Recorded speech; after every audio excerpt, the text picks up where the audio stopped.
when someone sends you a guitar and it comes in a box that big, I think, what am I doing?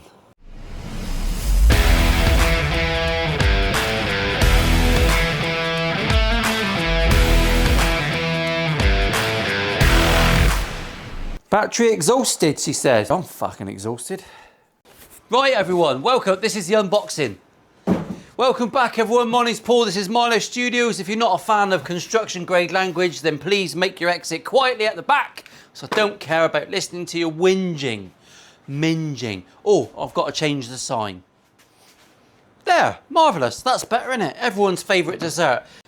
Now, sometimes someone will send me an email and say, can I send you a guitar to review and look at? And immediately I would think that's not for me. But then I'll read a little bit about it and I'll do a bit of homework, limited, granted. And I actually think, yeah, there's some cool things about that. So I'm going to show you a guitar today. It's a review.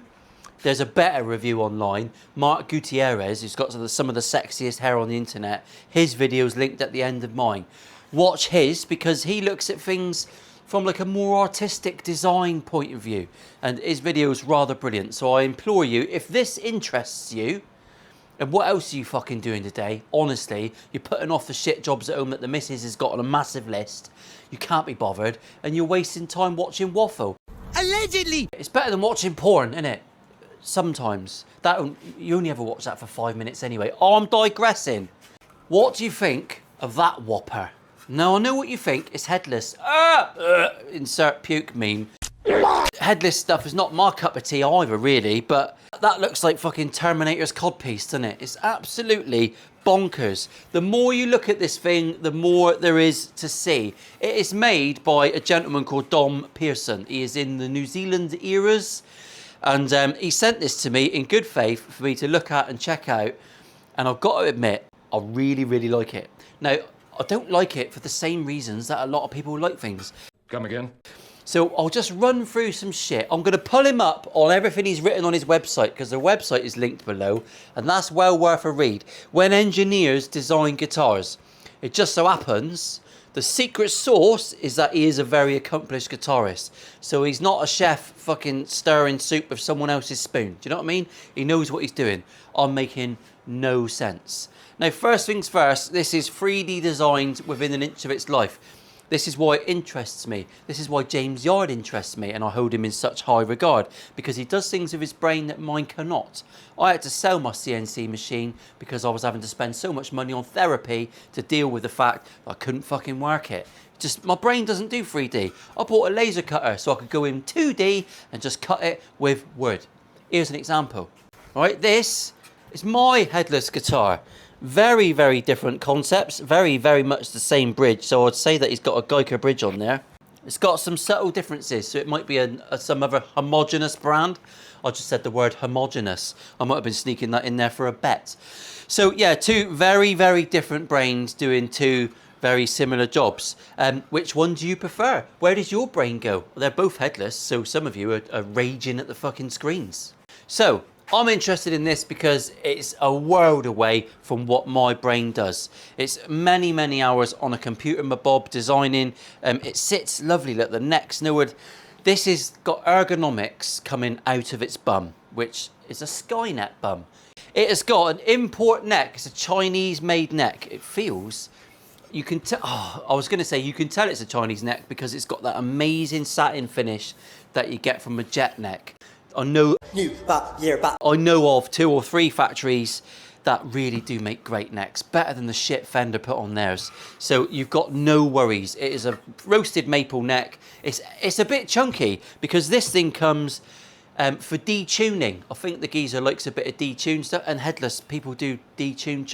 I don't understand how any of that works. I'm going to play dad blues on it later. It's going to break the geezer's heart, but that's what I'm going to do. But it does mean it's got a fucking chunky neck, which is chef's kiss. Love it. So the neck is great. I think it's stainless steel ball end frets.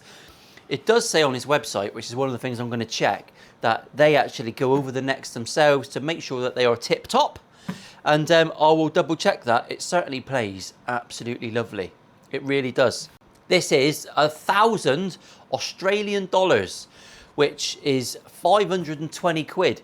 So for me, for what's gone into this and how it sounds, is a massive, massive bargain. It makes it really fucking competitive. My video is so different to Mark's. It's unbelievable. Sorry, Mark. Love you. Mark's part of the Guitar Builders Collective. Check out their website. It's well worth it. And check out the Jurg's Cup. It's still going on Facebook. You can go and look at some weird builds that geezers are making in their garage. We're all twats in garages. Go and check out the Jurg's Cup. This is it. It's on Facebook. Don't be a cunt though, because we'll expel you quicker than syphilis. Corey will anyway. He's fucking riddled in it. Now, we'll put this on the old Standerific 4000. It's got more Allen bolts.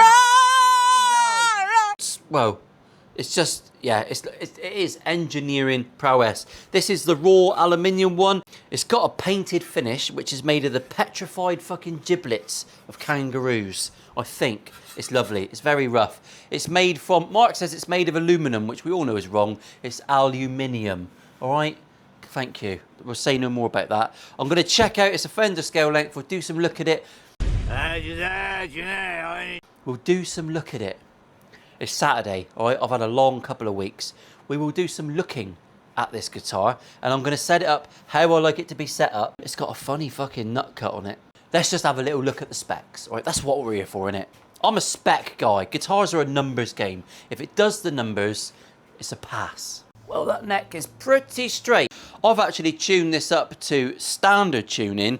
It came detuned, so I was expecting a bit of back bow, but I've got none. Probably because the neck has got some serious chonk, and because it's probably been shipped out with the old safety setup with a bit of neck relief. And there you go. It's a good reason why to do it, isn't it? So let's have a little look for rockers. So I have got a couple of rockers on there. It's a £520 guitar. Is that a shock? Absolutely not. You've seen some of the other stuff I've reviewed, all right? There are some cheeky little rocks. It's travelled around the world. I don't know if that's affected it. Most of the necks I've come across from China, they don't glue in their frets. And most of the issues is from frets not being seated correctly in the first place. So let's have a little look and see if we can just tap it down. I'm going to say outright the setup that this is come with, and I'll just give you the numbers now on the 12th fret. It's got 1.6, 1.65. So the high E is actually higher than I would normally have. All right, but that's not the end of the world. We can just set that up. We can adjust this bridge as we go. We'll look at the specs. Just because a guitar's got a couple of cheeky rockers, I'd be fucking bamboozled if it didn't. It's some of the best guitars I've had on my bench have got some little rocky frets. This, with that current setup, how it's arrived, it's lovely. It's absolutely fine.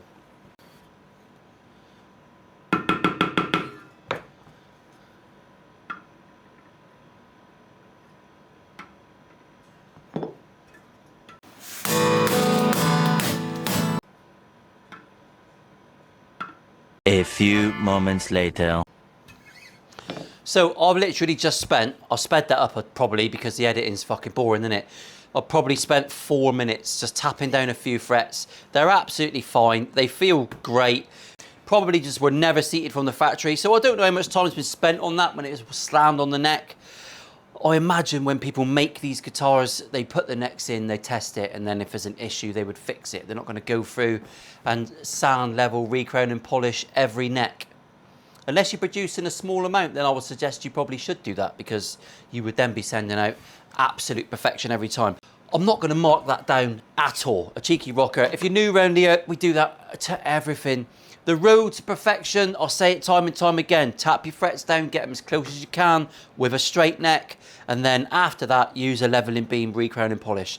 That is the road to perfection. That is when you get the mythical actions on your guitars. If you don't do that, it's a fucking lottery. You might not be able to achieve it. But that feels absolutely fine. I'm going to set this bridge up now and just get the heights. Fun fact, I actually went to Denver the other week, and you've probably seen, I had a little mini iFixit kit to set my guitar up at the other end, put it in my hand luggage, didn't I? They fucking treated me like a terrorist, and I had to throw it in the bin. Fuming, absolutely fuming. We all know it didn't go in the bin. Some geezer from fucking Passport Control. It's got a lovely little iFixit kit. If you're watching, you bastard, enjoy it. So I'm going to set myself up to 1.4, 1.6. The magical numbers. 1.4, It's already at 1.6 on the lowy. I don't know what the radius is on the fretboard. I've looked on the website, but I didn't fucking hold the information in, did I? So I've got a feeling it's a 12. It's a 12-inch radius. Everyone loves a 12-incher. I'm not getting it out. Out of respect for my New Zealand brethren.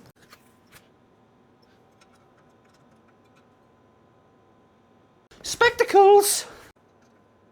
So the setup of this thing has come absolutely, like, literally no issues. Such tiny issues. I can say that because you know as well as I do, I've had some guitars on the bench from some absolutely prolific guitar players who will play you and me under the fucking table.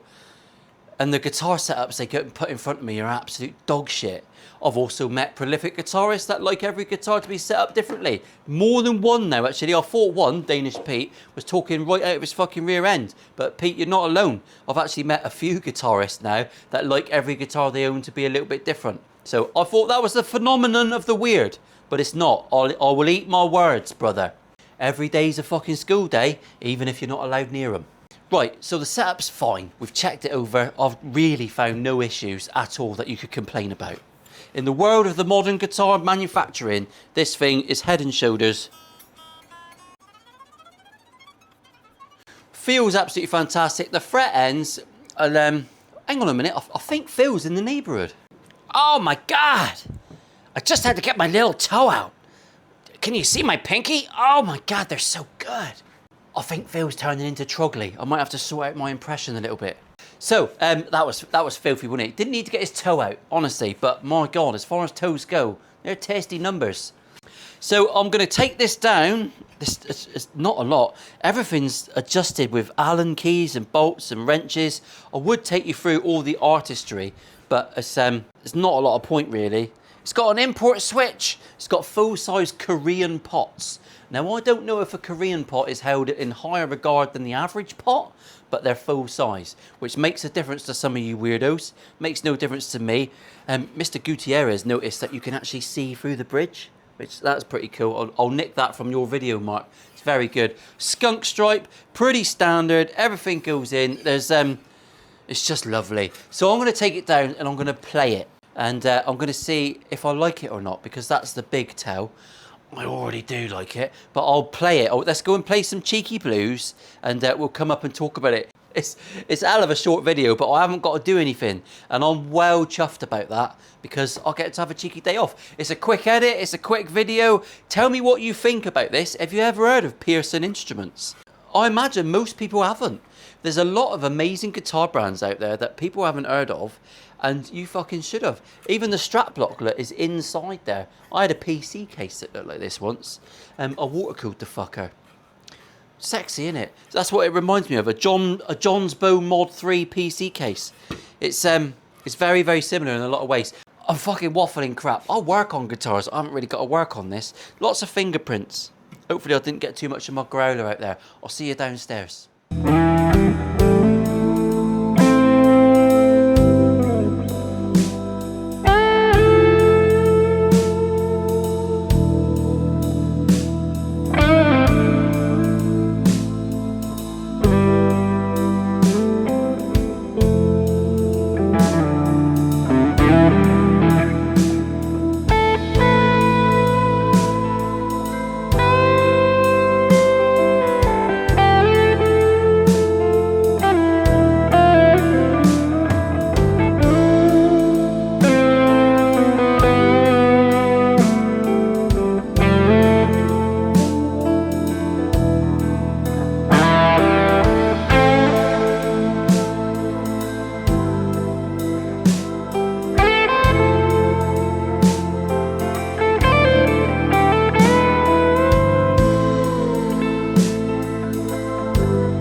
Conclusions. Playability, I love it. I mean, headless guitars are really comfy to just sit down and play. I haven't even tidied up. Oh, come on, Paul. Fucking hell. Decorum. For 520 quid, I do think it's an absolute bargain. It's so cool, isn't it? In a lot of ways, guitars for me, in fact, in the only way, guitars are art. They've got to be sexy. I've got to look at them and think, I fucking love it. And that's how I make guitars. It's a similar sort of technique, blah, blah, blah. That's a bit fucking philosophical, wasn't it, for a Devonshire twat? Yep. But this thing appeals to me in every other opposite way. It's just cool. It will look amazing on stage. If someone's playing that and you want to be an eye-opener on stage and people to ask you what the fuck's going on, I don't think any more guitars are going to be more striking. It's absolutely bonkers. This has got separate dip switches for coil splitting, which initially I thought, I don't like that idea. I've seen it before. But the more I think about it, if I ever put coil splitting, I normally use a 5-way super switch. But if I ever put coil splitting on guitars, I never use it. And I know a lot of single coil guitar players don't like the sound of a coil split humbucker. So it's on there as an option. And I do quite like the fact that it's on dip switches. I might even do that myself going forward. Cheaper switches for a fucking start. But that's actually a pretty cool idea. So I'm going to nick that idea. This has got a go-to. I just looked on the website. It's got a go-to lock and nut, which is a real simple way of doing that, actually. Rather than going all individual, Nurse Gladys. I don't know who makes this bridge. It says it's proprietary. It might be Geiger. It might not be. So my conclusions are fat neck, headless, wondrous bit of design. You've just got to admire it. So, and I just thought I'd share it with you. There's it's available now in my eBay store because I can't keep them all. It's on there for 500 quid. When you buy one of these, it's they prepay the import fees as well, which I think is a nice touch because no one does that. So all in all, thanks for sending this to me, Dom. It's been really interesting to look at. And hopefully, whoever buys this is going to go to a good home. Make sure you go and watch Mark's video. It looks at it very differently. Different pair of eyes, all right? It's only about 16, 17 minutes long. Definitely worth watching that. Mark's channel is fucking brilliant, to be honest. So go and have a little look and let me know what you think of this. Do you like headless guitars? Is it your cup of tea? Do you admire it on the whole engineering aspect? Because that's what's really fucking screaming at me. That's all I've got to say. I enjoyed that. See you later. Special Wave. Make sure you're subscribed. Check out some other videos. There's always a video linked at the end. And my videos have always got a funny clip at the end. And if you didn't know that, it means you've never made it to the end. So you're one of those fucking TikTok amoebas.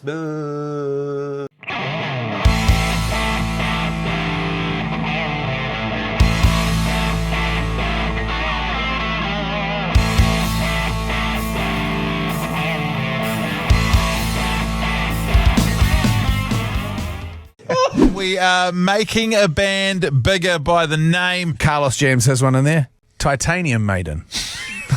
Well played. Backstreet Men. Ariana Venti. That is good for the Starbucks. As opposed to Grande, which is Starbucks size. Venti's the big one. All in Bieber. Michael Jackstad. Fleetwood Whopper. Yeah. Oh, Judas Pope.